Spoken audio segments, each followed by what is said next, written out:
So before we get into the podcast today, this was recorded a number of weeks ago during June. A real-life issue came up that I had to attend to for a lot of that time, which is why the podcast took a while to get done and thrown out into the wilderness of the internet. But it's been a few weeks, so I figured I gotta get back to this fucking job. So yeah, now we're gonna be trying to get back on a normal schedule for the podcast. Hope you're all looking forward to that, and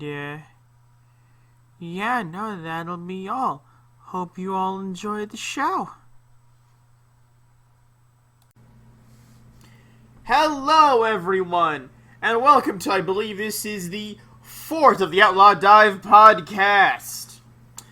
With us today, we have myself, the good old Sir Delta. I will be taking over the running and production of this little here show, as Russ can focus on his own bullshit. With us today, we have, starting from the top of the Discord thing, Claylex has returned! As always. And just below that, we have a newcomer, a Taco Berto. Why don't you give yourself a little introduction, as I believe this is your first time on.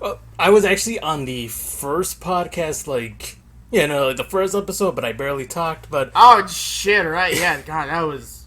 But to be fair, that was a lot of people in one place, Fuck. So, yeah. But hi, it's me, I'm Taco, I'm a rat man, I'm an artist, I guess. Hi. He has finally decided to join us in the hellhole that is the podcast production. Which circle of hell is this, by the way? This would be the 10th, my office. For being hell, kind of cozy.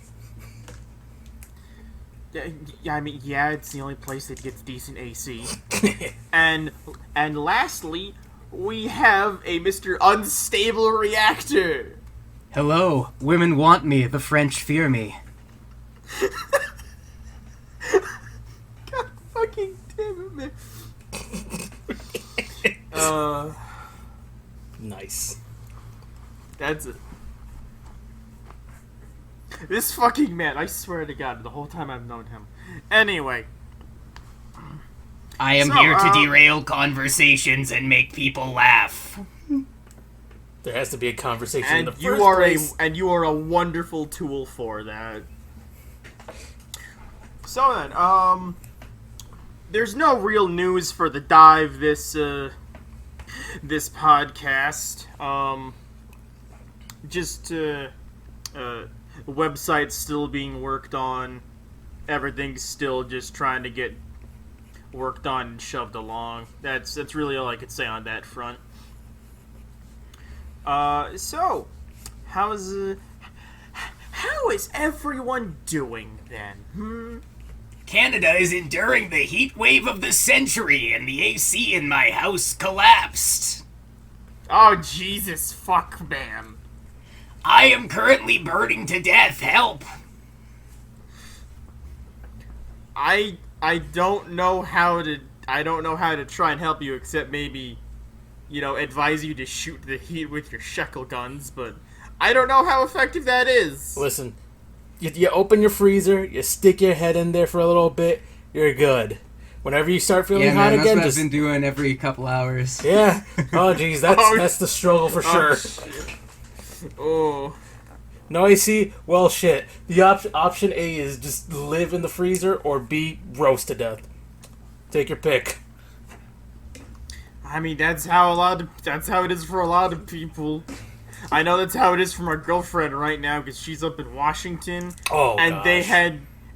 Yeah, no, the worst heat wave the state has seen in... I think it's, just record-breaking now. The whole time, just the hottest it's ever been in that state. That sounds suspiciously like the heat wave that's happening to me just several kilometers north. Oh, wait! Oh, no! I think it's just the same motherfucking heat wave. Fucking everybody up. Heat it wave rolls into town, pointing his sunny frickin' finger at everybody, being like, hey you, you're gonna die. Yeah. Just makes me... So I'm looking online to see, like, hey, what are the record heats over there? Yeah. 108, 106, 118. Oh, jeez. 118. The literal gates of hell are opening up on the West Coast. Though, I don't know why. I just got the mental image. Fucking the Kool-Aid Man, but he's full of Sunny D. And he's just coming to town. And this is the major cause of the heat wave. Just bursting into people's houses going, "Taste the sun!" The sun is a deadly laser. Yeah. See, I don't know what we did to deserve this out here, but I have a theory. My theory is West Coast ska bands. Dirty white men were never intended to try and sing in patois. It was an overreach on the part of white people, and for that, on their behalf, and on the behalf of all white people on the West Coast, allow me to apologize to the good folks who pioneered reggae. Jesus fucking Christ, man. I don't know if the apology will make the heat wave stop, but it's worth a shot. Helios is punishing you. You know what? That's fair. Might as well go outside and start trying to do rain dances and shit, too. Yeah, you've done enough appropriating as it is. Might as well go all the way. Listen, kids. Never half-ass something unless you go all in on the half-assery. You don't half-ass, you whole-ass that. Nah, see, what you do is, if you half-ass everything, you find a romantic or, just sort of chill, casual, laid-back relationship partner who also half-asses things. And then those two halves of that ass come together to form one total ass. Nah, I only got a quarter ass in real life, so it doesn't work like that. Damn, dude, I think that's a medical condition. Yeah. Does it work if you have, like, a... Yeah? Wanna hear it? Oh, yeah, let's see that ass. Oh, God. You can't just say something like that and then not have somebody go, "Proof, please." Pixar didn't happen. Exactly. Or it could be like a situation where you have a Hank Hill ass, which you don't have one. Or you have, like, a Rigby I'd butt feel scar. bad for anyone with that. Does anyone got the Rigby butt scar? The what now? The what? The Rigby butt scar from a regular show. Does anyone got that?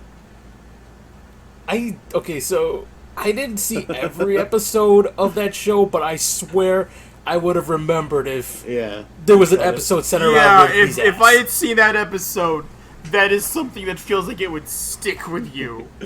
I know when it... To be fair, that whole show just fucking sticks with you with how weird it is. You know, that whole show's a fucking trip. The first season of regular show for me was where I watched it the most, I believe. And I think I kind of fell off a little bit after that point. Like, don't get me wrong, I actually really enjoy the art style and just the general vibe of it. But, I don't know, there was a point where, like, the first season, the original airing of it was a little more edgy. Like, they had some minor curse words and stuff in there. And then, they rolled that back, and the humor kind of rolled back a little bit as well. Like, they were still pretty funny in, like, some of the second season stuff. But, it was very much a case of, like, I see the hands of corporate suits meddling, and I don't like it. So, unfortunately, I had to address my focus in directions other than towards Mordenkainen's Tomb of Annihilation and Rigby to Explode. I just don't think I ever fucking caught the thing past season 1. Yeah, I think they moved the block that it was at in terms of airing around.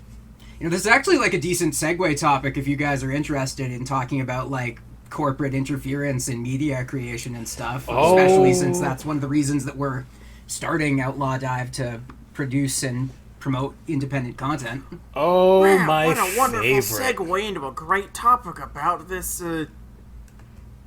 company? Magazine?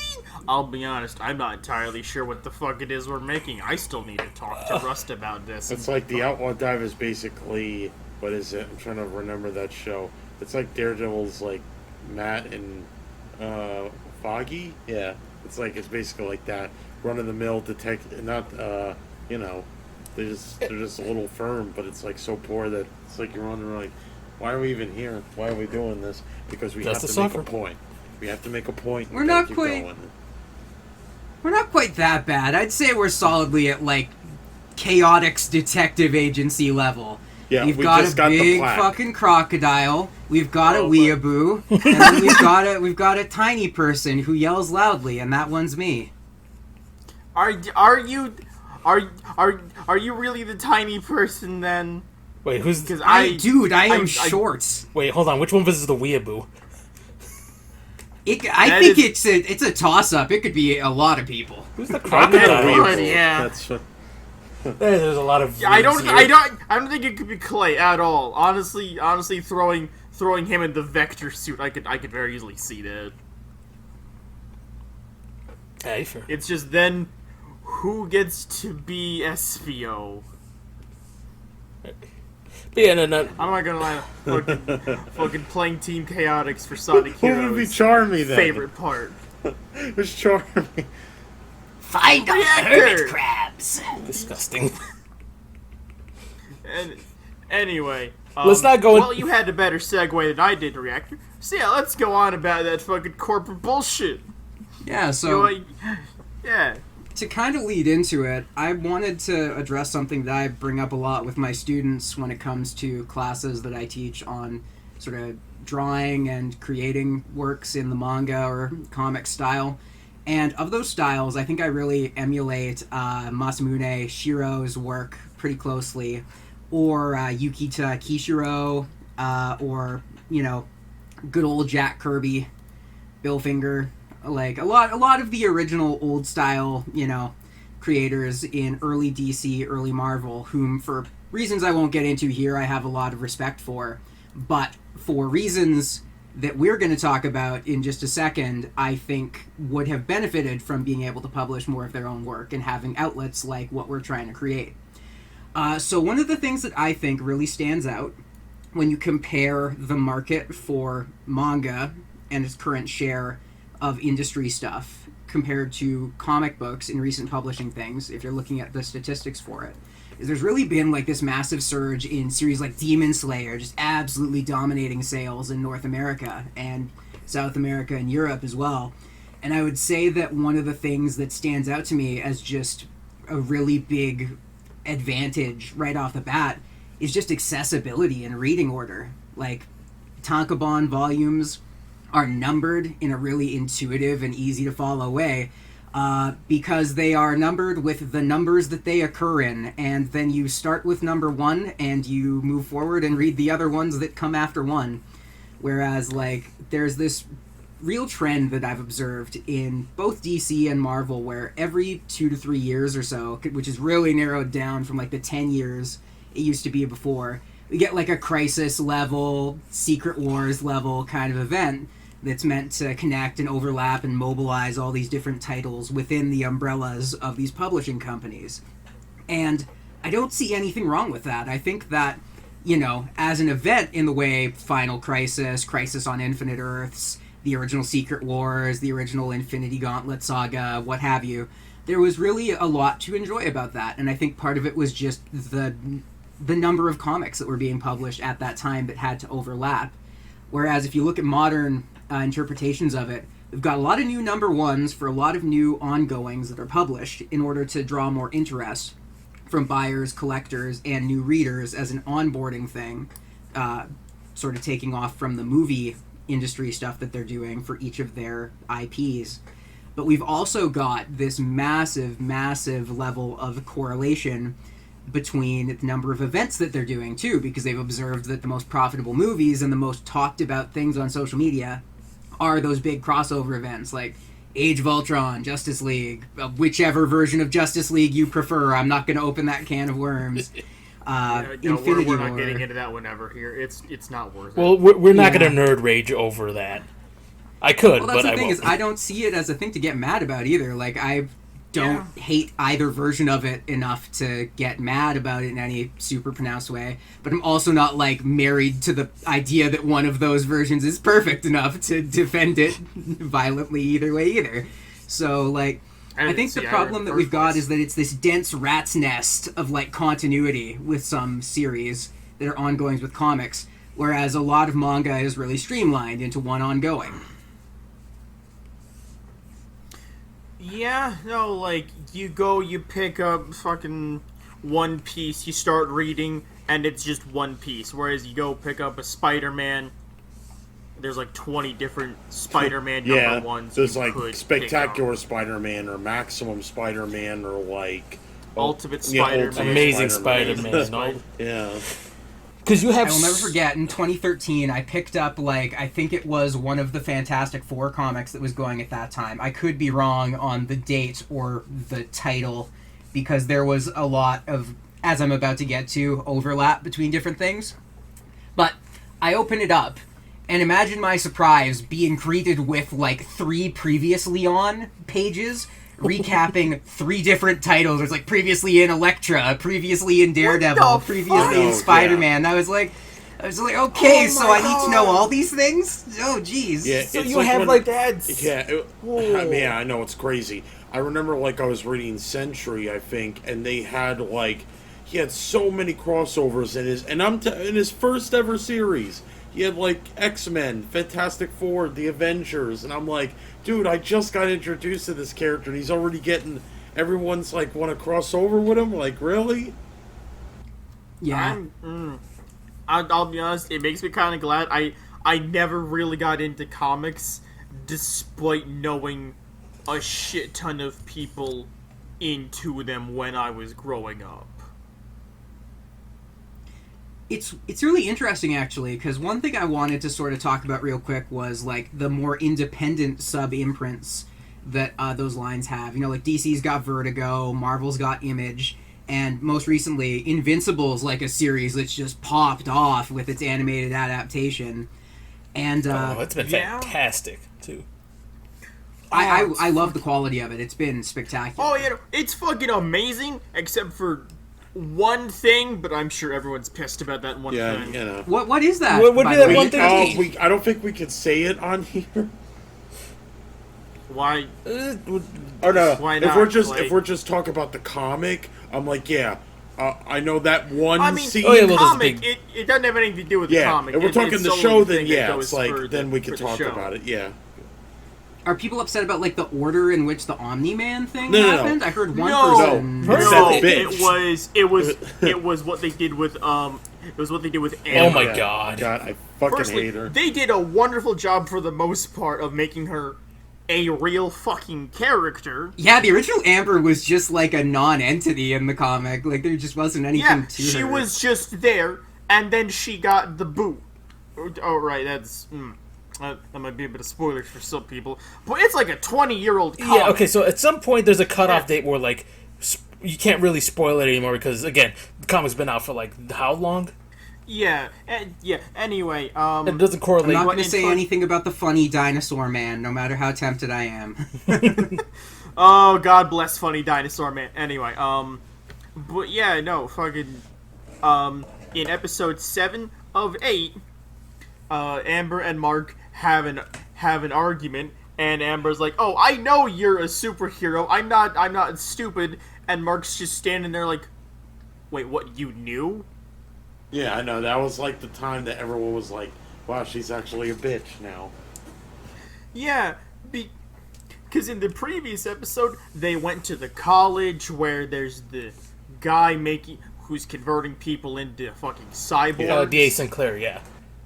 Oh, yeah, Yeah. the Reanimen dude, yeah. Yeah, no. And so Mark runs off, gets changed, beats up a Reaniman, comes back as Mark, and Amber gives him just so much shit over it. Okay, so Or it had been when you established look at at that point episode- that Amber knew damn well that he was invincible. So mouthing off in front of him when she knew damn well, like, he did come back and saved them, basically. Or kind of. The Reaniman killed himself, but... It's funny, the one thing that really pissed me off about that, what was it? Was that, like, after, I can't spoil, like, should I spoil it? Like... Dude, it's a Yeah. 20-year-old So, okay, so comic. after Omni-Man beats Mark's ass and leaves Earth, right? She comes crawling back and then looking all sad and hugging Mark. Like, I'm like, bitch, you don't deserve that. Like, after all the shit you just told him, oh, now you crawl back to him because, of the stuff that happened with his dad? Like, really? Like, I don't care. Like, that's just stupid. I wouldn't want a hug from her.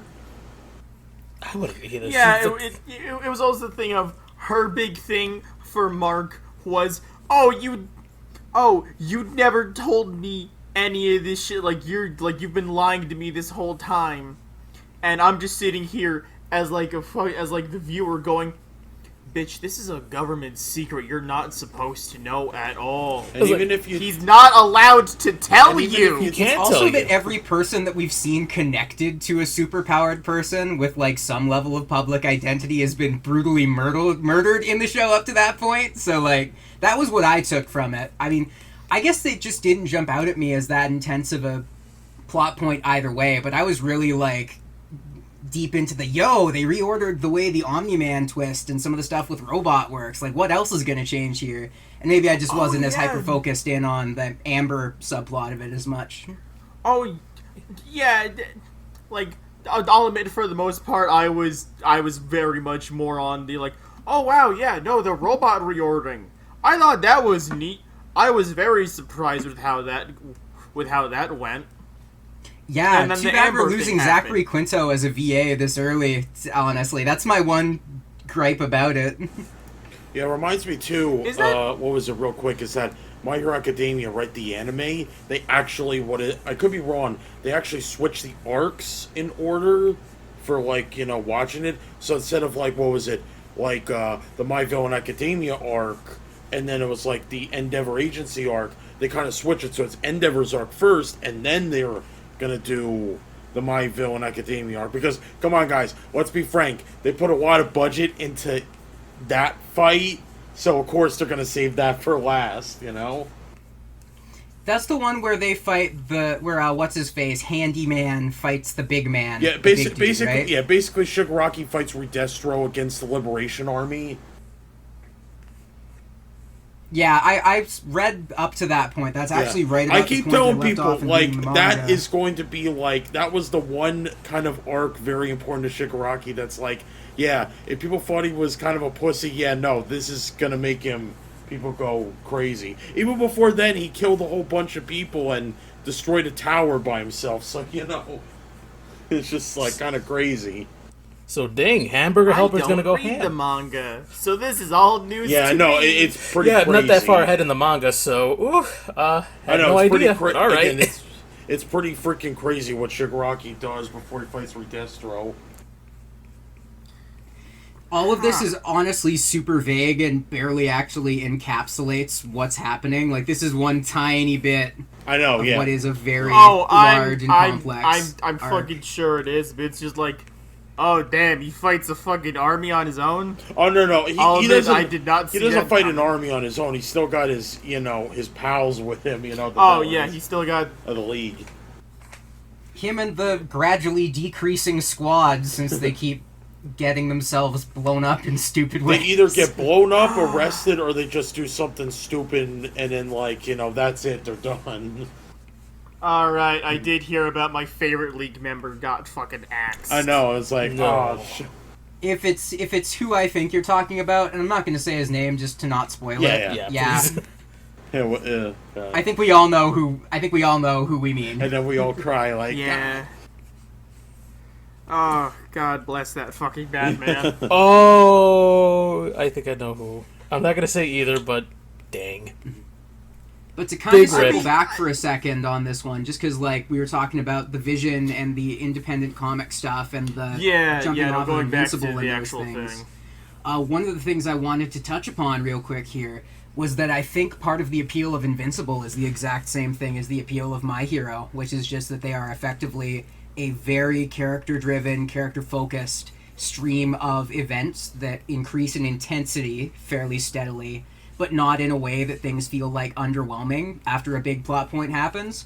For those who have actually read further in Invincible than where the first season leaves it off, that season finale is pretty crazy, but the stuff that comes after Oh, isn't no, it gets great either. wild. It was a great season finale, and I can't wait to see when they get to the other shit. Yeah. Because this is honestly just the beginning. The way events are going to pan out, or I'm pretty sure they're going to have to change a lot here and there because already there's a bunch of differences between what happens in the show and what happens in the comics.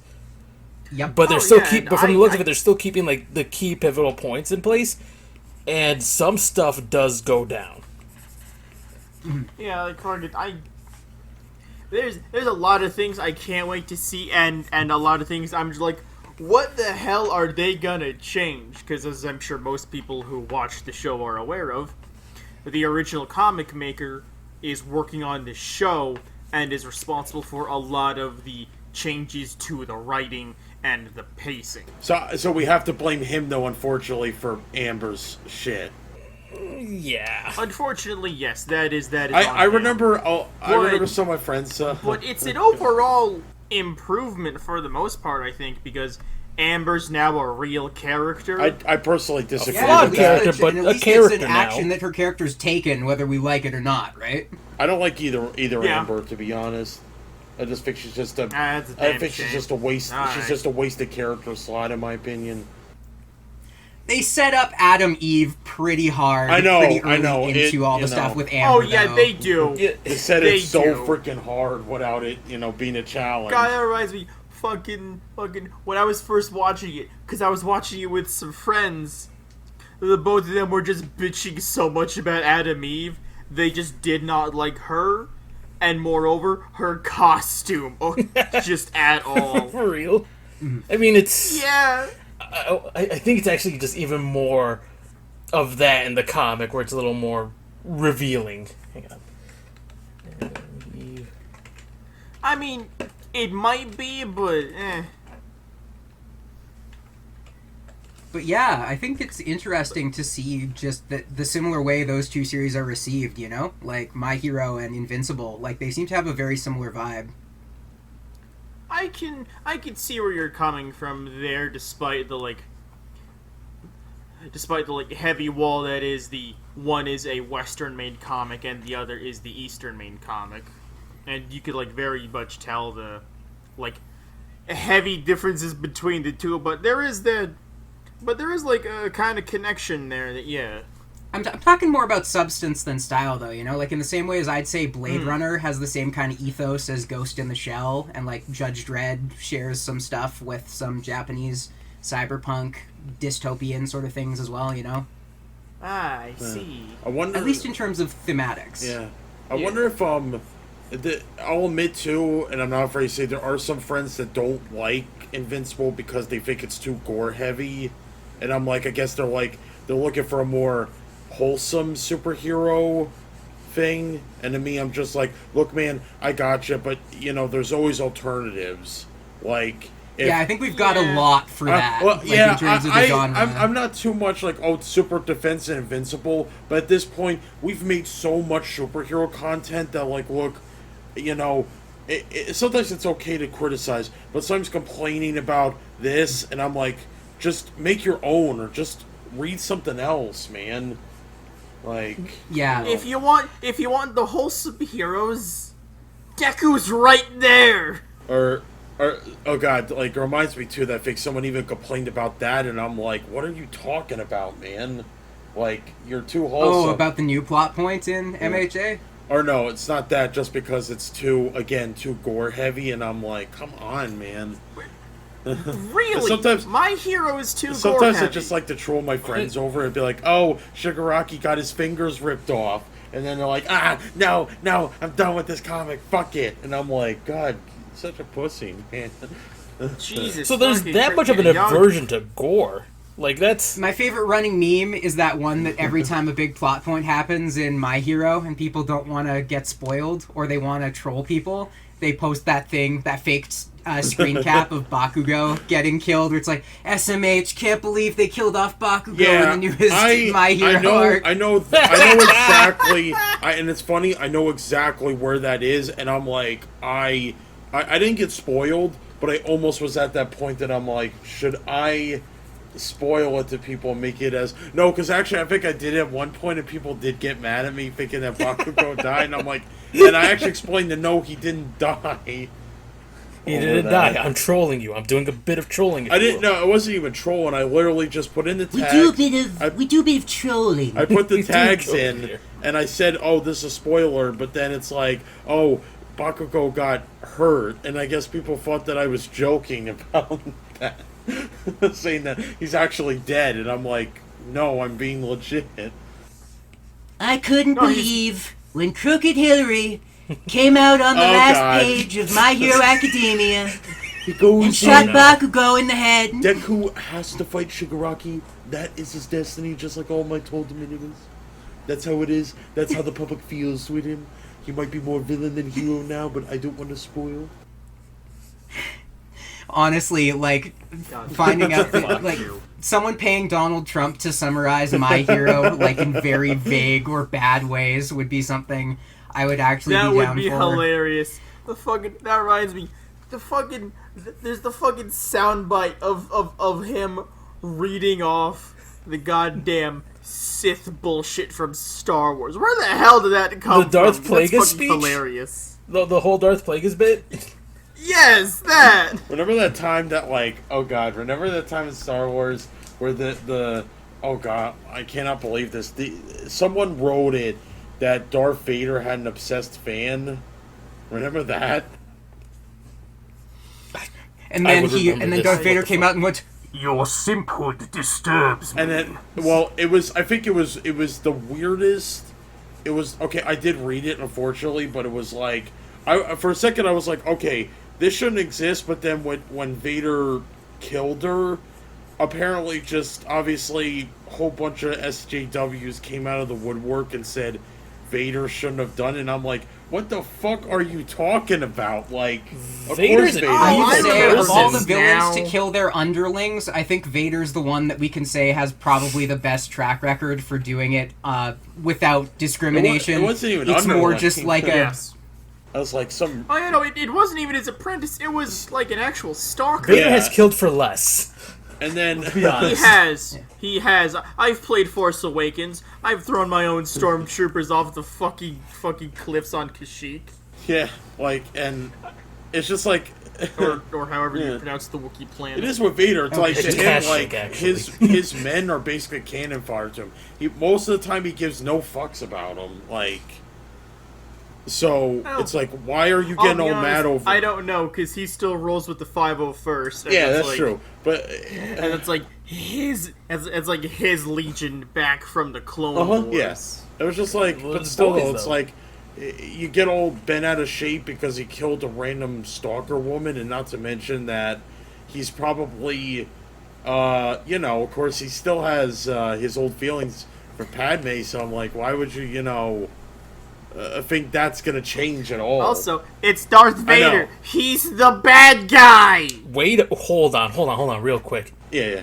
I swear. Okay, now I know what you're talking about. Yeah, mhm. I swear. Like, I think it might have been like an Eckhart's Ladder video or something, where he's going over like the explanation of like Darth Vader's stock or whatever, and it's like a frame. The thumbnail is a frame from a comic. I've Yeah. seen that video pop up over and over and over, and I've never bothered to watch it. I'm like, that looks funny. I'm not watching it though. Yeah, that's fair. It's like, I did find it funny. I didn't want to interject right away with the stuff on the 501st, but all I can picture is Vader throwing up signs when they pull up. He's like, Vader and the 501st crew roll deep, yo. God fucking damn it, man. Word up to my homie, Captain Rex. God, Captain Rex is fucking great. Easily one of the best additions they did for the Clone Wars show. Clone Wars is such a treasure. Like, I know it wasn't initially well received, like, from the movie in the first season, but man, Yeah. like, I was just so happy to be getting, like, more fun Star Wars content that explored kind of the fun world of the prequels. Because, like, I wasn't always super big on the prequel films themselves, but the worlds that they introduced and stuff were really interesting. Oh, Like, yeah, the remember, conflict I'm that sorry they to set interrupt up is again, good. guys. I was gonna say too. Did you see that thing the High Republic is doing, where the Force now apparently is like, oh, you can instantly learn technology, and then I fucking flipped the fuck out over. I have So the Force is now WikiHow? yeah, I but- have not basically. bothered with. So it's almost like, I guess someone said a scenario like, oh, it took Anakin a good number of years to like build C-3PO because he learned it, right? But apparently now I guess he could just use the Force, and it's like, oh, now I can just do the same thing now in a short span of time, and I'm like, that is the most bullshit thing I've ever. Wait. So like, Use the Force plans radioed .web, the Anakin. information into his head or some shit. I think basically like, oh, go into a computer, just use the Force, translate that info straight into your brain, Lawnmower Man style, and bam, you in there. So the Force is like What the fuck? the Force is like technomancy now. I know, you and can I'm use like, it to, the Force. learn first- machines. To me, I've never ever seen the Force do something like that. Again, I know we joke around and say like, it's space magic, but it kind of is, At that point, yeah, that is just space technomancy. But the things like Because it was always like some kind of life yes, force power. yeah, the Force is like it's what it is. It's a field that affects living beings. Yeah. Living beings. I have no idea how they twisted that around to make it also apply to machines and just like being able to like instantly gain knowledge. See, I used to know all the deep lore for stuff when Legends was a thing, and I rolled super hard in geez. Star Wars stuff as a kid. don't you get me Now, started- with the new shakeups in and continuity, then I don't they know threw what... out Don't like get me started on Legends because they basically they put in their little Mary Sue bitch character and she defeated Dirge, and I'm like, come on, like Dirge, the guy that gave Obi-Wan trouble, like really, man? Wait, they killed Dirge? Dang, I love Dirge. I know, it's like, fuck you guys, like, again. I'm just like, sad yeah. that there's some great Legends characters that I felt like, not to... Because, like, I'm not, like, anti-diverse casting Yeah. or progressive or anything. I'm actually really I believe that looking at recent things, the biggest thing that we can point out, industry-wise, is that there's a need for the actual production structure to be more open and to be less discriminatory, because the problem that we're seeing, right, is that Disney leaned really hard into trading on John Boyega's, presence in those sequel trilogy films, and then after they wrapped, like, you just find out about how poorly he was treated as an individual on set, and I hated to hear that. Like, it really was a drag as a fan to know that, like... part of all of those movies for I me. kept saying he should have been the chosen one, Yeah, like Or at least they could have let him, like, was there some rule against there being two people that are force sensitive in, I know, main cast? right? Would it have been that much of a stretch to have a black Jedi and a female Jedi? I would have been here for it. I thought that would have been really cool. Well, I was just thinking, like, towards the last movie, that's what they're, like, implying that Finn is that he is force sensitive.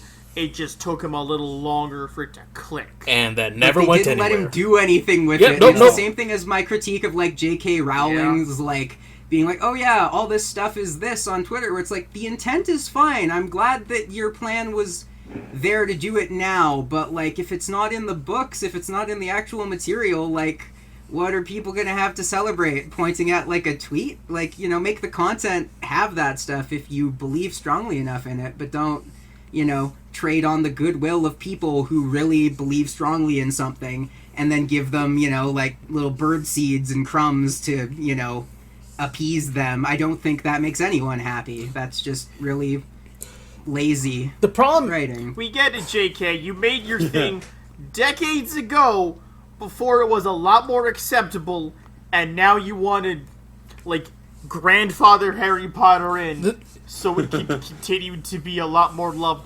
But you fucked up in doing that! the thing is, like, doing it now makes it feel so disingenuous that you're going back and it feels like you're going back and retconning all these, like, prior events or, like, characterizations in the story to say, like, Dumbledore was gay the whole time. Then why didn't you do that before? Like, if you're gonna make that What character makes gay, it worse- fine, absolutely no It's problem for with it. clout Just points. What makes it worse, they had a chance to fix that with the Fantastic Beasts 2 movie, and they guess. did not take it. Or in the original Harry Potter movies. Like, she was already talking about that by the time they were making Oh, those. she and was they, by then? like, Yeah. I had no idea. like, the thing is, like, if you're gonna, it doesn't matter if it's socially acceptable now or back then. If that was your intent for the character, you should have been brave enough to be, like, upfront about it and, like, have no Yeah. Put that in the story to begin with. If this was your intention before, you stick Amen. with it. And like just doing Yeah. it now when it's like, it's totally okay to have characters that are gay or bi or transgender or whatever. Oh, I'm gonna come in on Twitter like, hey, yeah, no, Gandalf, Dumbledore was gay the whole time, and like it just, when that news first dropped or when she tweeted that out or whatever, I didn't believe it for a second because it was like, okay, why wasn't in this story beforehand? It's retroactively trying to go back and like fix up all these things that who knows if she originally intended that for it to be that way. At this point, I don't think she did. I don't either. Granted, it might just be a bit of my writing philosophy and life philosophy in general, but it's a thing of, if you're gonna do it, you fucking get in there and you do it! You commit to that, even if it's unpopular, even if it's not quote-unquote social, even if it's like not acceptable, you commit to it. If that's your intention, you do it and you stick by it. Here's a wonderful example of people sticking to it despite it being good and bad. The Yakuza games. Yeah. Oh, we're going there now. Because there are multiple instances of the main plot being Chinese workers are coming in to take our Japanese jobs. Oh shit. Yeah, no. There's like 2 games. That's the main story. I'll give them this, and at least they stick by it. Franchise with like 15 games. And regardless of how you feel on the issues, I'm not going to get super vocal on anything on here, obviously. But regardless of your stance on those issues, I think that we're at a point culturally where, so long as something isn't actively targeting and harassing and harming real people, I think that the discourse and the discussion needs to happen, or at least be presented in media, whether it's something you agree with or not, so that the discourse is there and it's not like this simmering undercurrent of people like resenting and being mad at society and then flaring up and, lashing out at people. I think that that's part of the things. Like, I don't believe that, like, video games create school shooters or any of that sort of stuff. I don't buy into that sort of disingenuous philosophy. But I do think that in terms of, if you buy into the idea that media can shape our society and the way that people behave or interpret or interact with the world, then write, aspirationally. Write the world that you want to see, or write the characters that embody the beliefs and the values that you have. Write villains that embody values you don't like and that you want to, stand against, whether that's political, whether that's social, whether that's just moral, or, whatever form that takes. I think that strong writing comes from people who actually have things that are meaningful to them to say and present, as opposed to just thinking about what's, marketable or acceptable, right? Like, if your villain is defined by what the corporation sponsoring your thing will let you put in there, it's like, oh, he's really bad. He jaywalks and he litters and he doesn't send thank you cards to his mom, and he drinks and he smokes. Oh, he's a bad man. Although Reactor, I have to thank you. This is a perfect segue as I am now going to announce my new project. Fucking Kamina versus Winnie the Pooh. What the fuck? Weird. No, like Reactor said, you write the heroes you want to see against the bad guys that you want to get beat the shit down. Okay, you know what? I'm gonna hold you to that. Do it. You gotta beat Winnie the Pooh down, man. He's a bad guy.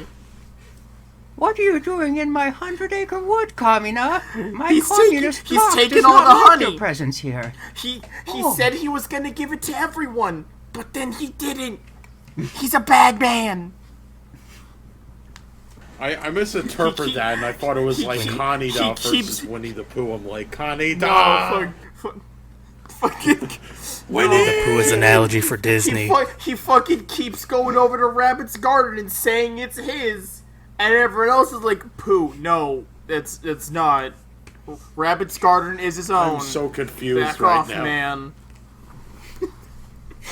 It's a very weird, probably terrible analogy. I had hoped Reactor would pick it up and join in on the bit. Oh, if only Milne could see his children's books being used as a thinly veiled thing to describe Chinese propaganda and politics. Oh God! Jenny the Pooh. Jenny the Pooh. I don't know how you feel, honestly. After I drop the ball, you pick it up, you bastard. That's what I'm here to do. Well, yeah, no, that was that bit. Green Acres is the place to be. I'm so glad we're doing this pre-recorded. Oh yeah, no, I'm keeping all this in. By the way, shit. I had to like step So out for a sec because my mom needs something, but it's all right. I only muted my mic, so it's all good. I must go. My people. Oh yeah, need no, me. like as long as your recording is still going, so like the times don't get fucked up. Yeah. It's fine, man. Good. Hey, fair enough. I was gonna say too. I was gonna say one of the. Oh, sorry, you go. Oh no, you go I was first. just gonna say real quick regarding the whole like, oh, if you want to include a gay character in all your stuff, and then like, oh, include it, then like do it. That's fine too. But like, I was gonna say another topic. If people are bitching at you that all your characters are straight, then it's like fuck them. I don't care. Just keep it like that. So I'm like, hey, I keep it like that. That's how it is. You can make your fanfics, your alternate universes, include characters, all that. That's all good. But I'm like, in this one, yeah, no. It's like I focus on characters like, so what if they're straight? I don't care. Like, that's how it is, you know? I mean, I would also really... say that one of the things that's really important about that too is just authors that are effective to write the topics that they're writing about. I know, right? Like, That too. Yeah, exactly. Like, I am not the person that should write anything about the experience of, an African-American person experiencing racism because, one, I am paler than snow, and two, I don't even live in America. I can't speak to the remotest thing about that because the political climate and the social climate and all that stuff is so radically different here. And even the political climate and social climate within where I live has its own issues that I also probably shouldn't be speaking about because I don't represent the groups that are most affected by it. It would be a bad plot written by somebody who doesn't understand the thing that they're writing about, and it would just be a really crappy clout-chasing attempt on my part to appeal to something that would just end up hurting more people, I think, because it would be disingenuous for me to pretend as if I have that lived experience and that, that viewpoint to put forward when I don't. And I think that the best way to get around this is just to, like, when people say, oh, why isn't this in your work? You can be like, you know what, this isn't in my work, but here are some creators that do talk about that I know. Here are people who are promoting their lived experiences, or if you don't know anybody that does that, you can just be like, well, hey, there are plenty of people that are out there doing that, and I'm sure that in this vast, independent, creative community, there are people you can find who have plenty to say about those issues, and they want to tell those stories. So support them. Make their message get out there. Help them promote their work, instead of trying to find it in places it isn't. Yeah, no, the fucking best, at the very least, me and a Reactor could do is we write the robots that do the big punch on the other robots, and a bunch of weird esoteric shit about the robots. Exactly. That's the thing is, like, Mecha isn't a stranger to political or social commentary. Yeah, it's just like... Oh yeah, no, Mecha's just a weird genre, because you can literally slap it onto anything else as, like, a fucking additive. Because all you need to really be Mecha is just fucking have giant robots. Don't want to interrupt, but it seems a new challenger is approaching. Bonsai Head wants to jump in. It's okay. It's okay. Yeah, no, you guys go on, I was gonna say as a joke, it's like, yeah, I just got a kid who turns into a mutant and fights other mutants. It's not that complicated in my world. Mm-hmm. And that's cool. Like, write what you feel you are capable of writing, because I think that the issue we see with a lot of these works that come out and people are just like, oh, that's so bad. That's like, it's trying to be inclusive, but it winds up being like more offensive in the end, Like we've seen a couple of things like that, where it's like that attempt Marvel did with the New Warriors stuff with Snowflake and Safe Space. Oh my god. That was one of the rare moments where everyone... Why did you talk about that? My brain is already going into... Let's talk about this brain rot then, I guess. Or what about that internet kid? Oh my god, that one is Internet gas, yeah. Kid who That's right. sniffs his Grandfather, I must- don't know why. Grandfather, I must actually huff internet thought gas. He was okay, except for actually, yeah. No, I thought his fucking internet gas. I actually saw no problems with that because it's dumb comic bullshit. I saw a meme of someone actually. I don't want to gross you guys out, but it's basically about the grandfather basically just farting in some kind of thing, and then the kid just sniffs it. Oh my god, That's foul. I hate it. I know. That's why I was now I can't get that image out of my head, and I don't like. It's like a robot chicken parody right there. Yeah. It does feel like he just sniffed 1 terabyte of someone's it's like that. Dropbox. It's like that Jackass one where Steve-O sniffs a guy's fart inside the space helmet. I'm like, Jesus Christ. Oh no! God, they did a lot of dumb shit there. To come back to Sorry, the guy. to come back Sorry, to you the go. You intent go. with that though, I was just gonna say I think that's one of the rare moments where no matter what anyone's ideological alignment was, everybody just kind of looked at that and went, No, "Oh, that is bad. That's We all awful. this is agree. not good." Yeah, no. I heard No, people 'cause, for a it's- living, but even I have to agree. Grandfather farting, grandson sniff gas. No, bad. awful. Hate Yeah, it. the whole thing was just ill-conceived, and it felt like a really corporate focus grouped attempt at what they were trying to do for appeal versus what people actually want to see for representation. I was like, if you want to see feel included reputation, and you stuff. check out my shit. My shit's good. I literally have I was gonna say it's like. Oh, I sorry, just- you go. Yeah, sorry. It I just want to throw out one thing real quick. I fucking hate B Negative's name solely for the shitty pun. I know, yeah. Yeah, no, Fuck this- that. That is it. stupid name. I Choose a don't better mind one. pun names. I've got a giant robot named Macroaggression in my series. I don't have a problem with pun names, but there's something about B Negative that hits me, and I'm like, no. Just no. Be gone, you terrible name.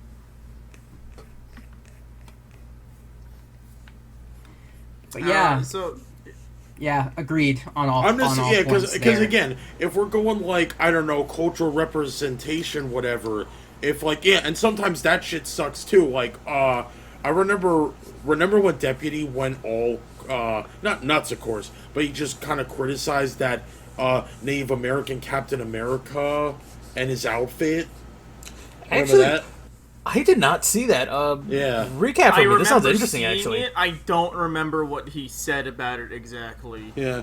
I have no Because recollection to be of that fair, either. the man does a lot of tweeting. Yeah, like me. And I barely use Twitter anymore, that's fair. except for the fucking... I use Twitter to post art and to share my friends' art. That is the bulk That's of what fair. I do with it. I just use it now to help run the OCT. Because I'm apparently the only one with the free time to do it. Yep. But again, real quick, back to us saying cultural stuff. I'm just Yeah. saying, I even have a comic where it's I got an Italian American, just a normal American guy, Norwegian man, a Mexican, a guy from British, a half Japanese, half American guy. So many cool stuff, and but it's natural though. It's not forced in, you know. That's what Marvel DC keep doing all the time. this They kind of stuff. I don't think the super issue tokenized. is- They make it. There's something so incredibly disingenuous about it. They're so clearly doing it just because it's the popular thing to do, and they're I know, hoping right? Yeah. to. They're introducing these characters that are so blatantly, what do you call it? Diverse. But without doing it without expanding more on their character. So okay, this is a Captain America that's Native American or Filipino American or what was the other one they did that was didn't they do one that was transgender as well? Something like that. don't know. Point There being was- that there was they're even, they're so there clearly was just even, doing it to to tick off boxes. It goes to show that even a bunch of comic heads that are really big into this stuff don't recall the details of it very well because all that kind of comes back to what I was saying, right? They do a bunch of number ones, they do a bunch of new series, and then they're 3 or 4 issues into their series, they're already crossing over and doing big events, so we don't get time to develop an interest and a connection with the characters. Yeah, that's the thing too. Which is too bad. Yeah. That's the thing Marvel and DC have issue too, is that they make way too many freaking crossover stuff.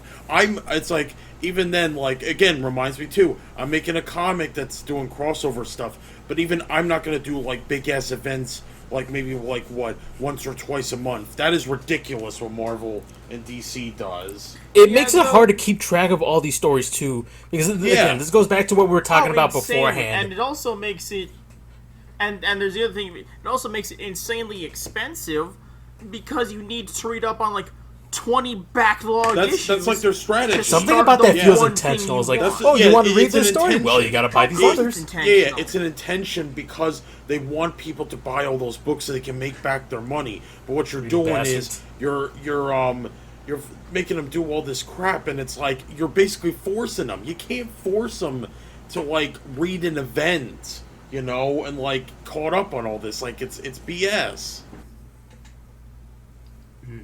Yeah, although with all the variations of the same character that we just talked about, that does bring up like a thing that we could go on about, like for a future podcast, being different interpretations of characters and stories and shit. Well, yeah, because there's nothing inherently wrong with that. I don't think that there's anything wrong with reinterpreting a character, with presenting a character differently, with, you know, having someone else step up and take the mantle of an existing hero or character. I have zero objections to that, or to recasting, or to doing whatever. Honestly, controversial opinion here, but I feel like in the most recent Fantastic Four film they did, Michael B. Jordan as the Human Torch was like the saving grace for that film. That was just so flat. Oh god, in other ways. I tried to watch that film. I did not see that movie. I tried to watch. I have no intention to see that movie. I would rather go watch rather go watch the earlier one. It was enjoyable somewhat. I know, like... That's the thing, is like, I'm such a big Fantastic Four fan, it just makes me sad that we didn't ever get, like, a truly good Fantastic Four film. Like, the original two are okay, and the new one hurts me in profound ways. It but blows at least Human hard. Torch is always cool. It's so bad that's like, what is it? I was only 35 minutes into the movie, and I'm like, I can't watch this. It's so boring. And I haven't even gotten to the part where they go into the alternate dimension. That's how bad it is that I'm like, I can't watch this anymore. It's too boring. Yeah, superhero movies that take, like, half the runtime to get to the origin story are the worst. Just like half the runtime. You should be doing that in like the first quarter of the movie. I want to say you get that out of the way as soon as you can. At most. The weird thing too is that this is the same guy who did Chronicle, and I'm like, it's to me actually. I would say this: I warned people ahead of time that this movie would not work for his style, and I was right. You know, because like to him, it's more like he's kind of more of a horror-esque director, and I think him working on Fantastic Four wasn't really a good thing. Honestly, if I'd recommend, like, he would have done, I don't know, he would have done Sentry or Moon Knight or something. I'm like, it's like Fantastic Four. I'm like, nah, I don't, dude, it doesn't even, it's not really working for you, man. Yeah, I believe that's Josh Trank. Yeah, right? I was like, I was shocked too, because I'm like, even then, even as a movie, it's just like, man, dude, you really dropped the ball. Like, Chronicle was like your only good movie, man. I'm sorry. Yeah, it's the same thing I would say about Rian Johnson. Oh my gosh. Between The Last Jedi and Knives Out. That, like, Knives Out is a perfectly enjoyable film. I don't like Rian Johnson because, from what I've heard of his interpersonal dealings with actors on set for stuff, I just don't believe he's a very nice guy, and I don't respect that. But Knives Out is a perfectly enjoyable film. Like, it's a good enough movie. I was I'm surprised. Not going to pretend it isn't. I was surprised for as much as I dogged on and absolutely shat on The Last Jedi. I was surprised he actually did such a fantastic job with Knives Out. And I'm like, are you sure you're the same director? Like, I actually enjoyed The Last Jedi. No, we're not friends anymore. Can't. Sorry. I despise Rian Johnson so much. I refuse to go see Knives Out. I understand, man. Like, I left The Last Jedi thoroughly disappointed, probably a little depressed, because I was riding high on, like, the excitement and joy from Force Awakens. I was like, oh yeah, I want to see where where the series goes from here, and Last Jedi was an incredible letdown. So when I leave that theater, I'm like, Ryan Johnson, say what he's you going to say here in a actual... sec, but I want to toss in one thing real quick. My thing with The Last Jedi is not even anything to do with the actual content with it. Like, yeah, I've got my gripes with that, like a lot of people do. But for me, the biggest issue is the way it affects the plot structure of it. Oh, gosh. Because in a lot of ways, it sabotages plot threads that were set up and means that they don't resolve in a meaningful or satisfying way as a result. And for me personally, it's like, if you're going to be doing a collaborative storytelling thing where you're working with other professionals and writers and directors on this thing, don't screw them over by, like, shitting on all the other stuff they did and the plot threads they set up and being like, oh, this thing that you thought was important? Screw it. I don't want to use it. I'm subversive. Ooh, I'm going to subvert your expectations. Come on, man. It's funny you bring that up because it's actually the thing I liked purely out of spite for JJ. I hate both of those guys equally. The man sets up all those mystery boxes and does not have an answer for any of them. They go nowhere. And then to Ryan, and Ryan's just kind of like... And then Rise of Skywalker... Alright, well, let's see what I can do. And then Rise of Skywalker, it's like, he tries to, like, resolve it by, Johnson's thing, and then it's all completely, like, it's basically Pandora's box of... they just ignored the shit out of the middle movie. It's a Pandora's box of, like, an absolute, like, oh, we're gonna, like, it's complete fuck-up. But also, like you said, yeah, they completely forgot about the Last Jedi because, it was like, JJ was like, nah, fuck that guy, I don't like him. Yeah. Yeah, like, fucking... Like, there was a perfect analogy I heard for it, which is, it's two kids in a sandbox fighting over who gets to make the sand. Yeah, exactly. Oh, that is the perfect analogy for it. It's like, okay. And that's the thing, is that it's the collaborative storytelling issue. That if you're going to be working with other people, you need to at least have some cohesion on what you're going to be doing. And I think the problem was that, like, film number 2 and film number 3 just both go so far out of their way to dump on the preceding ones that it's like, okay, well, now it's just kind of a pissing contest rather than Star Wars. Like, the 3 films forgot that R2-D2 was there, besides the point where, like, he appears at the end of the first of the sequel trilogy. He's just, like, barely present in the other ones, which is just such a letdown for how central that character is, and that the actor who played him passed away and all this stuff, There was no handling with, care and consideration of, like, a bunch of really important central elements. And, like, why wasn't Billy D. Williams in there earlier? Dude did nothing but talk about how excited he was that Star Wars was back and wanting to be in new Star Wars things, and, like, they gave him 5 minutes in the last of the 3. When, honestly, I get to be the tiny robot man. Yeah, it's like R2-D2 and C-3PO, unfortunately, are basically over-glorified cameos. That's basically... Pretty much. Fan service, essentially. I know. Yeah, although in the last movie, they did give C-3PO, like, something. Like, actual use. Like, it did something. I could be wrong. It was like, what? A quote-unquote proper farewell to C-3PO? That was reversed almost immediately. Yeah. Oh yeah, it reversed almost and immediately. Just like, by and R2. also, just like almost the same thing with Finn, and then which case that oh my god, it's like I don't want to talk about it. When she crashes her bike into his bike and I when was he like, tries to drive into the I gun. was like, yeah, and I look, okay, I understand what was her character's name, Rose. Yeah, well, I'll say it like this. Yeah, I'll make it clear. I do not hate the actress. I know those people can burn in whatever hell there is for assaulting. Oh yeah, assault. No, she's just doing. I know her job. that, but I have to be a critic here and say I hated her character.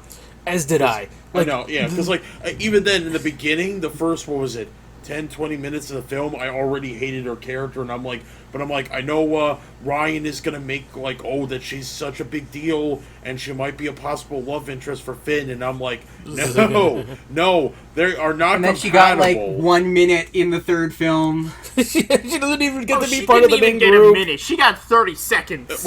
She's like, oh no, I can't go with you guys. I'm busy. I'm scared to ask what she was doing for those 30 seconds. She came in and she said, ran up go to fly Finn. your spaceships, rebel friends, and then that was it. Just fucked off immediately. Finn and Rose went to the the Jedi Rebel closet for 30 seconds of happy hour. That was it. That would have been a much better time. Not even that. They just acted like that would have been a much better 30 seconds. Yeah, no, like it just never happened. Oh god. But it's I'll give JJ that, like, you know, because I absolutely despise Rose. That was absolutely like a move by JJ to spite Ryan Johnson. He's like, listen, I hate this character, everybody hates this character, you fucked up, she's not in my movie. Yeah, exactly. I feel so bad for the actress, though. She just got so much undeserved direct hate for that. And I just want to say, like, on the record, I, as a teacher, saw a lot of students that, you know, were young Asian women who were really happy to see that there was a character in that film. And, like, on that note, I've got to say, what they were attempting to do as a corporation, definitely successful. However, I do think they could have done it in a way that would have been way more meaningful by letting her do more cool stuff and be more, you know, important to the plot instead of, you know, just kind of a facilitator for other characters and other things happening, you know? Like, real quick, since we're now reaching, like, the hour, little past the hour mark of the podcast. Oh my gosh, already. So, we didn't get any questions this week for the inbox. Oh, so, we'll be getting some questions now that we've thrown out all these hot takes. Yeah. Please cancel me on Twitter. And you know where you can send all the questions for our shitty hot takes for people who may or may not be here next time. Yeah. I'm always going to be here. I got to run the fucking show. You can send those into outlawdive@gmail.com. Just had to plug that. We can get back to being terrible people now. So back to Rose being I think it's probably character. a decent time to... Yeah. I think it's like probably a decent time to start to round up on it too. Like if we're hitting just the hour mark, you know, like... Well, past now, or granted, I don't see a problem with this thing running to about 2 hours, because it is like a podcast. So, I guess. I got a couple other things I got to work on this evening, so I might dip a little early if it runs super long, but, you know. That's entirely understandable.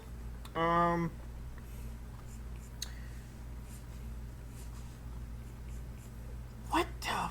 What's going on?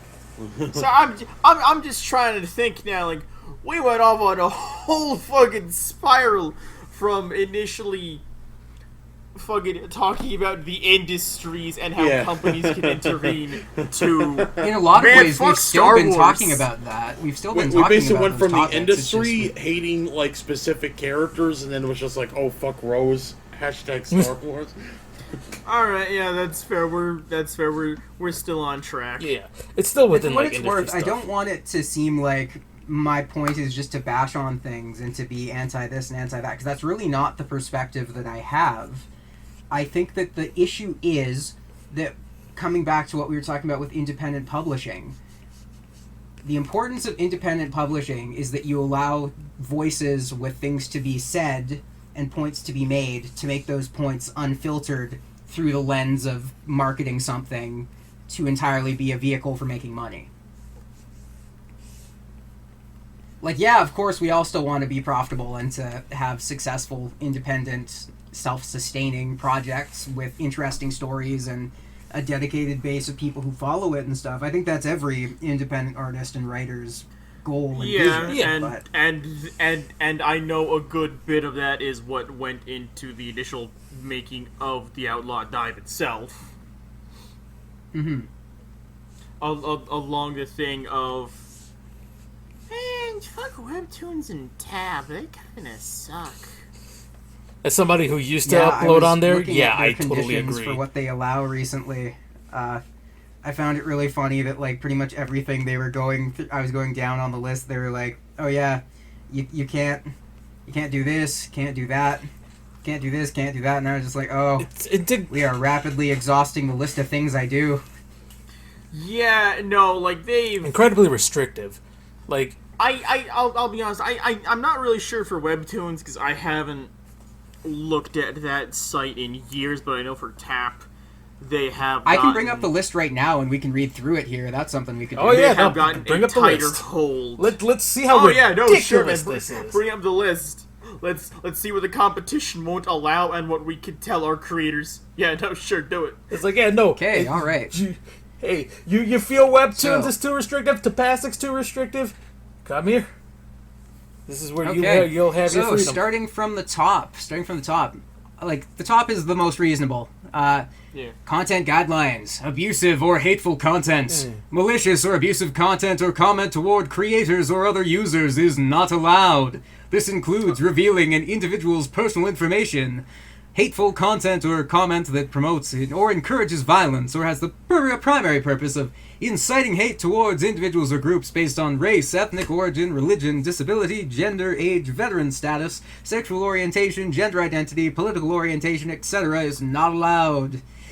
Which honestly, no doxing. I can agree with, because I think there's a Yeah. difference between what they mean here and like mobilize, like, you know, I think there's a difference between having political things in your work and like mobilizing with being like having the character break the fourth wall and turn to the reader and being like, we should really tear down the structure of X country and hurt this Y group. Yeah, let's no, let's they're target like- this specific group of people. Like, no. Yeah, like, like, there's I like a think we're all direct on the same call page that that's to not action. okay. It's like, no. Yeah, no, like that is like that's just going to be everywhere now, and that's fine. There's absolutely nothing wrong with that one. So the copyright one is actually interesting. There's all the standard stuff with DMCA stuff here, but one that I find really interesting and I've talked about before is providing free downloads of copyrighted CDs, sharing serial numbers or CD keys, or selling backup CDs of copyrighted material. And all that makes me wonder when I read this is, who the hell on Webtoons was like running some like mixtape business where they were like, yo, I got a sick mix for y'all. Download here. I got that Run DMC and Beastie Boys for you, boys. And like, This is definitely one of those rules where it's like, someone did this, and they're not naming names, but they had to make a rule. Somebody. RIAA sent their swole enforcer man who like broke down the doors to the Webtoon offices and was like, take down CD thing now. But yeah, all standard copyright stuff besides mature or sexual content and violent or graphic content is where we get into the territory that I think they enforce a little too exhaustively. So, Yeah. content that contains nudity or intended to be sexually gratifying is not allowed. This includes, but is not limited to, full and partial nudity as well as graphic depictions of acts. The mature content warning feature should be used to identify mature themes and content, including topics of sexuality. However, please note that utilizing that warning feature does not mean that nudity or explicit content is allowed on the platform. That's it. Depends on. I can understand where they're coming from, because children, like the site itself is not like a site meant for a more grown-up audience. It's just, hey, it's a webcomic hosting platform. Anyone could show up and start reading. Yeah, but at the same time, I think it's like, if the warning and the, like, Oh yeah, if it was a little more if they have the prohibitive mature warning in preventing there, users from accessing it, you know? Like, that's always been my Yeah. big thing with this stuff, is I don't think that there's anything, like, and this is just my personal background and, you know, upbringing of stuff here, but I don't think that there's anything wrong with what is effectively a part of human biology and the human body, especially in a culture right now where we're moving so heavily towards being body positive and being positive Yeah. about all different, you know, lifestyles and orientations for stuff. I just don't see how you genuinely and honestly tackle those topics without tackling, you know, one of the core aspects of that. That's just my I can feeling get on it. Although there's like one other thing that does fucking bug me. There is like, you put the mature warning on there, But if that doesn't allow you, like, some form of leeway with that policy, then what's the fucking point? Yeah, exactly. So to sort of further on with that, they have the thing here discussing violent or graphic content. So we do not allow graphic depictions of gratuitous violence, not defined or outlined there, by the way, or content that promote acts of violence, which I find a very interesting phrasing. Examples of prohibited content include brutal, extended, graphic acts of violence. So, sorry, Invincible. Yeah, I was gonna guess. say. You know, Invincible would not be allowed on there then. We're gonna put Invincible on Webtoons then. Depiction Or of sadism Berserk. or glorification, promotion of inflicting harm on others, which is a really interesting one considering a couple of very prominent webcomics on Webtoon and to pass right now. And glorification or promotion really? of self-harm, which, yeah, I don't know. I see the points on some level with all of these, but where I think you run into a bit of an issue here, right, is that it effectively makes the assumption that any depiction of these contents is intended to be celebratory or to be, used to incite behavior in a certain way. Just having a blanket no for this kind of content. We're dealing with art. You need to take these on case-by-case bases. Right, because what I was going to say is, like, there are some very important stories about specific lived experiences and individuals' lives and stuff that does need to talk about some of that kind of stuff if it's going to be honest and meaningful, right? Like, you can't do a story about someone growing up and enduring serious harm and toxic environments and hostile upbringings with family and social circles outside of family through friends and other stuff where they've been victimized without actually tackling the subject that takes place there. And yeah, I get that there's a line, and Webtoons is intentionally leaving this vague to be, kind of selective in how they moderate that. Yeah. But I think that the issue comes with the fact that as soon as something attracts enough negative attention for the way it's depicting something, Webtoons has as their prerogative to pull that from the platform. Yeah. They get to pick and choose at their discretion, and the author really doesn't have a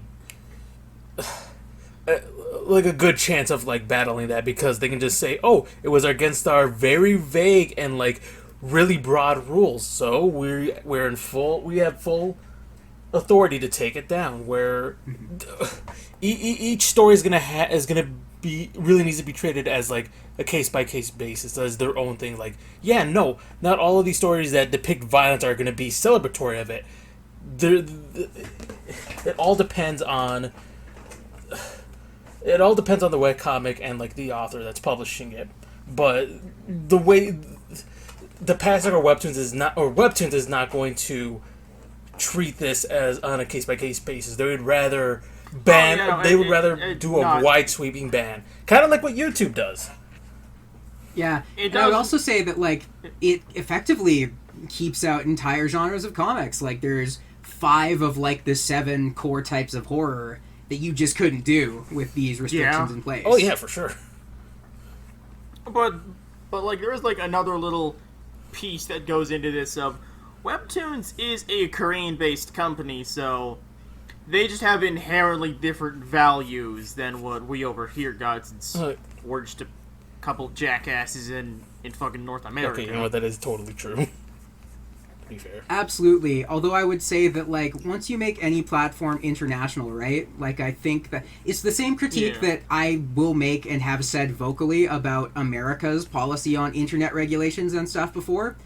I don't like that whatever administration is in power in the United States determines the way internet laws and stuff have to be handled for the rest of the world. Oh, I fucking hate that. Yeah, no, exactly. It's a global tool.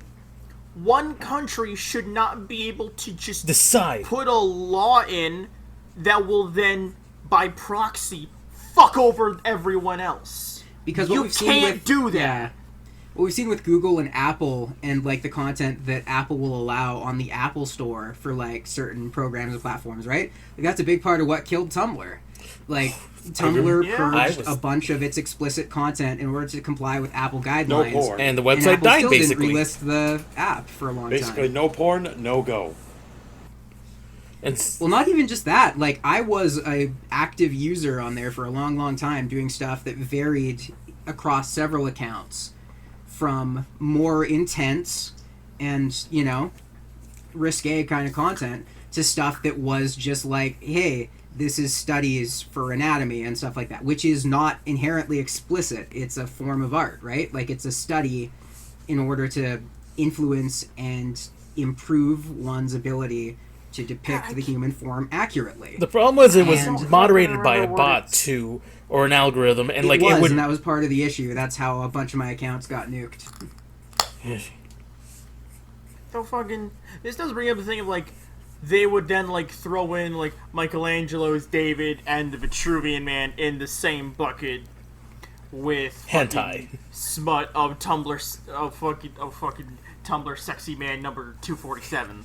Absolutely, and that's my point, is that I don't think you can just say uniformly and universally that everything that has a certain type of content has the same intent for that content. And there's varying degrees of that too, you know? Like, Game of Thrones has some really racy, risque stuff, but it's not an X-rated, you know, Yeah. pay-per-view film, you know? Like, it's Granted, very in much Tumblr- got its own narrative value as a story beyond that.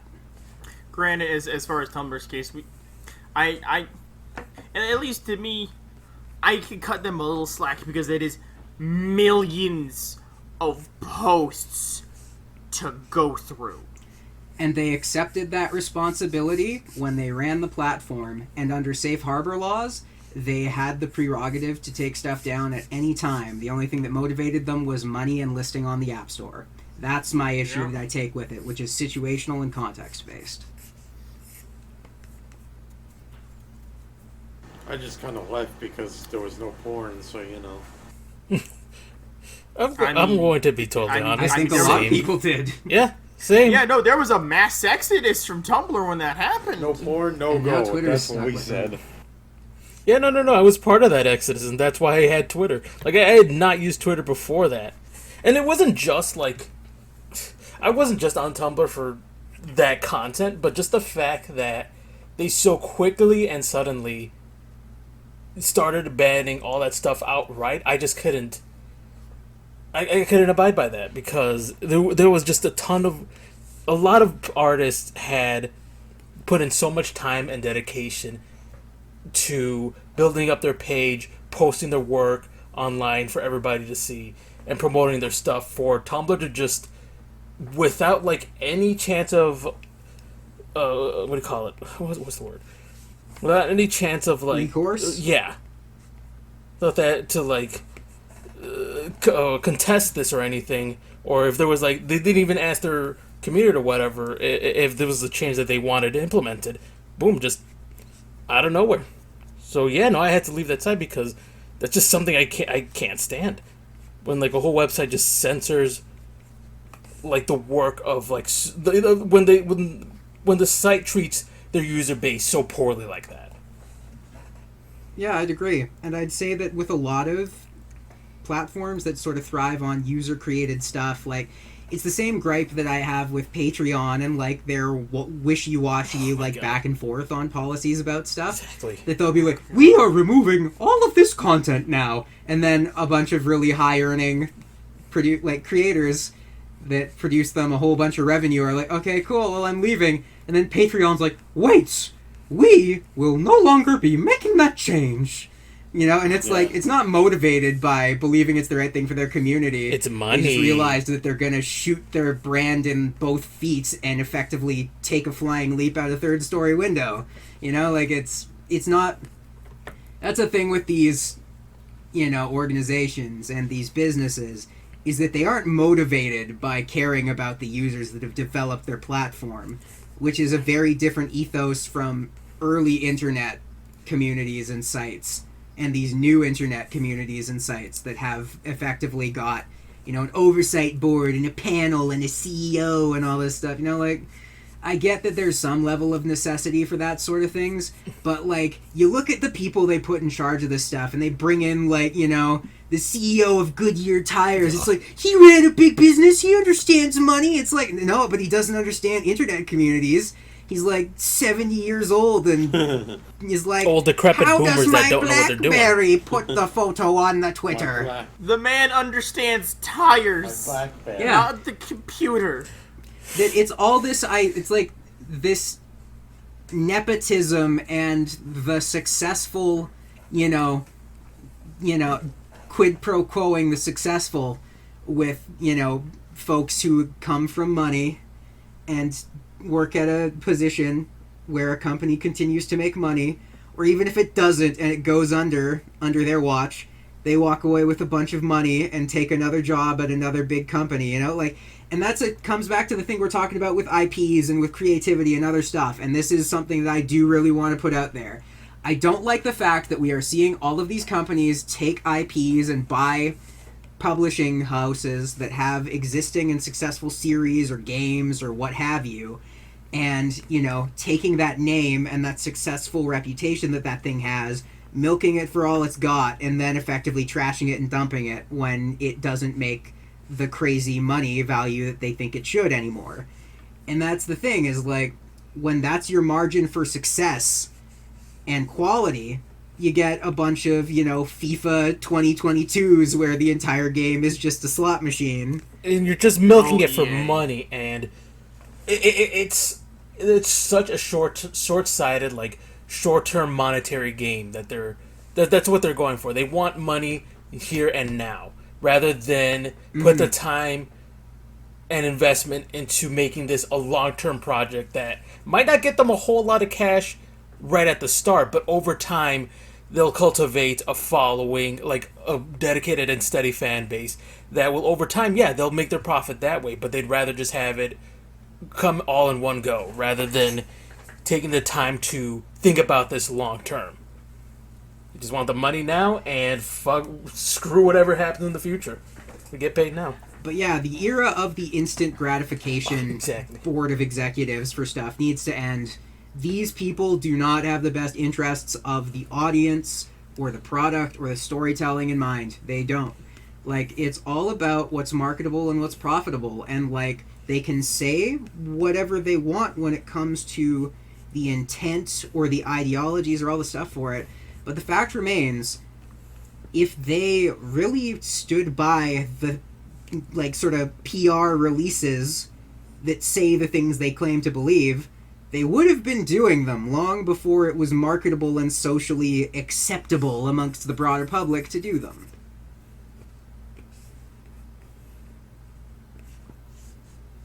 You know, like, everyone gets to pat themselves on the back for being brave, doing something crazy and brave, you know, so out there, when really it's just like, okay, it's reflective of society. We have a society where people are more accepting, and, you know, people of groups that were formerly less visible are visible now, and they're an audience they can market to, most important of all.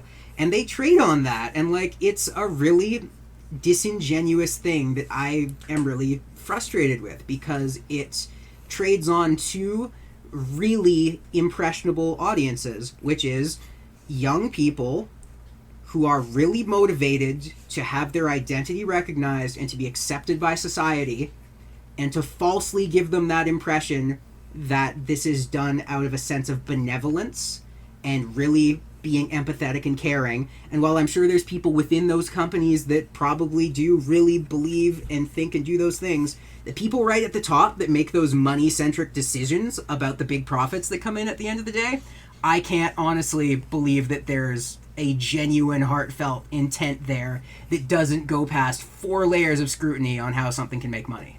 They don't give a shit. It's kind of funny that we're having this talk during this month of all months. This month is the prime example of that. Of the disingenuous, pandering big corpo that will do anything and pander to anybody and say whatever they want just to get that quick buck.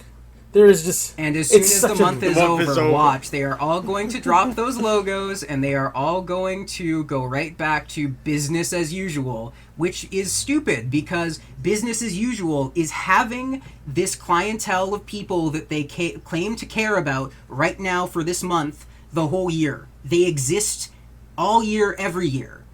Why is it that you're only cashing in on it, you know, when it's marketable? If you really buy into it, Well, be vocal, reactor. make statements, you know, like, but of course they're not going to do that because they're not about an ideology or believing anything sincerely. They're about making money, and that's where I take issue with this. Exactly, Everybody yeah. should be accepted and recognized, and this month is awesome for its effect on local communities and people actually being able to express themselves. I am completely and 100% in favor of that. What I'm not in favor of is companies just so transparently and callously manipulating that for their own corporate ends. They're just looking at the rainbow and trying to get the pot of gold at the God end. damn it. I mean, Awful as that is, heck yeah. of a pun, that's but true. yeah, I you're not want that wrong. pot of gold. You're Yeah, not wrong. I know. I know I'm not wrong. That's the shitty thing. It's a terrible pun for an even, like, worse true statement. Yeah, so let me just be on record here. For those of you who have, you know, been celebrating and feeling recognized this month, we recognize you and we celebrate you all year. Love yourself, love your family, love your communities. I hope that you feel comfortable and accepted and validated in whatever identity and orientation that you are. Because you know what? Society shouldn't oppress anybody for whatever reason. Society shouldn't crack down on people for something as arbitrary as, you know, the color of your skin or who you love or where you're from. That should never be a reason for anybody to be judged. And what sucks is that in a really backwards way, what these corporations do is still doing that. They're looking for, in the same way like political campaigns look to target votes amongst specific groups and communities, it's this marketing-based thing. And I'm really honestly tired and disgusted by just how callous and transparent it is that they're doing this in the interests of money and self-gain instead of, you know, actually bringing on people that have ideas and meaningful things to say from these groups and these communities and just allowing them to move up and succeed rather than holding everybody down to maintain market dominance.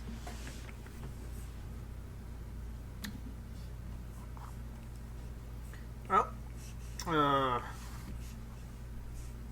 as on that note, and as I'm looking at the clock, Yeah. We have been running for like an hour and a half, and it is almost 11, so might be Dang, it's late for might be you. a good time to try and wrap Sure. things up. Honestly, Oh my- good sure. note, good note to end on as well. Yeah.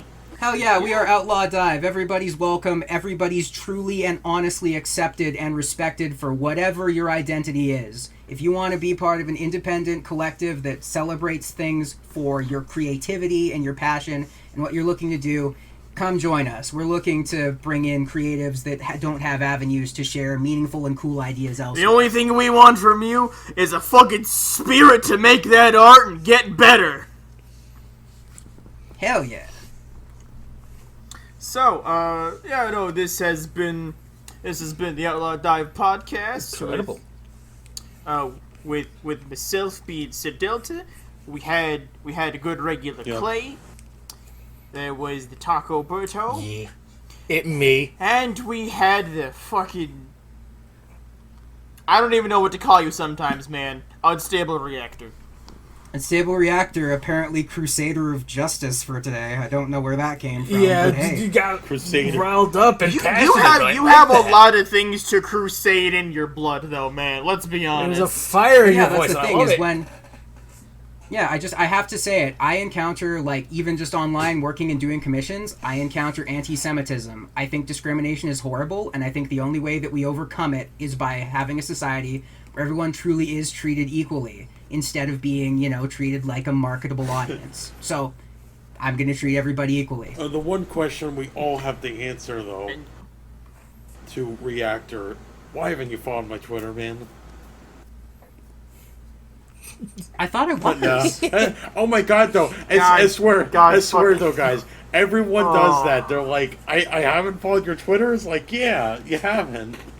Well, if we're going like, You have Yeah, I two, got right? two. There's one that's specifically. yeah, because my I might be following the comic one and not following the other one. That no. could be It's other like, problem. well, if you're following the Well- promo one, yeah, that's not mine. If it's the other one, yeah, that's my main one. On that note of Twitters and everything, before we actually end off, you guys want to plug your own Twitters and what you're doing and whatnot? Sure, yeah. I got my Twitter. There's Claylix1. That's his. You see the little icon of Clay's like Clayman's head. That's the main one. My Twitter's kind of down right now, but you should still be able to see my pinned tweet where I put like all my content in there, so you'll see everything. But yeah, other than that too, I got Discord too. I got Steam, all that other cool stuff too. But mainly Twitter's my main thing. Yeah, that's fair. You got anything, Taco? I mean, yeah, I got a Twitter if you want to come bother me. It's the same thing as my name, Taco Bert. Okay, it's Taco Berto in all caps, except that last O, specifically on Twitter, is a 0 because some jackass took Taco Berto before me. I need to find him and beat this person in real life. I'm just kidding. I'm You advocating have to fight violence, him. You have to fight him at a Taco Bell parking lot. That's the rules. Cool. Taco Bell. Oh, this is a really funny segue for me too, because my Twitter is a similar case. The O in unstable reactor on the actual handle is a 0 because somehow, despite being regular unstable reactor normal spelling on every other website, it's a 0 here on Twitter because someone got there first. Miraculously. So again, you have to go to that guy and fight him while a reactor is about to blow. Whoever wins gets to escape. Whoever loses gets a reactor blown up in their face. Perfect. Yeah, go. Sounds like a plan. Go follow all these people. At the very least, I know Reactor is pumping out like shit every day. He's throwing up a comic on there soon. I've got a comic, I've got commissions, I have a convention that's going to come back in 2022, KFX 2022, hopefully, as long as we aren't shut down by COVID restrictions and all that. COVID bullshit. Like, we are like moving forward with so many fun and cool stuff, and I am just really excited and hopeful for the year ahead. There's going to be a lot that's going to come back and a lot of new opportunities when the industry makes its return. So, young creatives, young independents, put your best work out there. Use this opportunity to develop and come on and join us down at Outlaw Dive. It's a really nice community. Yep. We're gonna get some cool stuff going. And I guess you could give me a follow. I haven't fucking actually used Twitter in years to actually post anything, but it's at Sir Delta 00 if you want, since I'm gonna be here on every fucking podcast now. Yep. For those of you worrying at home, I did just rectify following Clay, so we're good. We're good. All is well with the universe. good. We've resolved that situation. good. Wait, am I following? The grand question of the podcast has been resolved. Am I following good. Clay? Yes, I'm following Clay. All is well. Now, The next- yes, also make sure, subscribe to the YouTube, because these podcasts are good. For now, it's going to be every other week, so might get buried in, the sub box. You just might wonder, hey, when's that coming out? It's bi-weekly, don't worry about it. And then eventually, it'll be every day for 2 weeks until that kills Delta. Oh, fuck no. Well, dude, I'm welcome joking, to Total obviously. Drama Island. See who gets to survive. Listen. I may be able to do the same amount of work as Rust in a different direction. That doesn't mean I want to. Delta actually sounds Valid. like Chris McClane from Total Drama Island, actually. Hey, fellow campers. I don't know how to feel about that. Hey, fellow That just sound like campers. Raven from Teen Titans and Starscream had a hate child. I still fucking love that description someone gave me of it. But yeah, there's also the fucking the Outlaw Dive Twitter. Go ahead, give that a follow. Updates. We got the Discord links and everything in the description. Yeah. Goodbye, everyone. Thank you for showing up and listening to our fucking ramblings for an hour and a half. Farewell. Oh my god, it's been an hope hour and a you- half. I hope you know that I love you all. You're great. Humanity is wonderful. Give me money. That's my end speech. Shut the fuck up, Clay.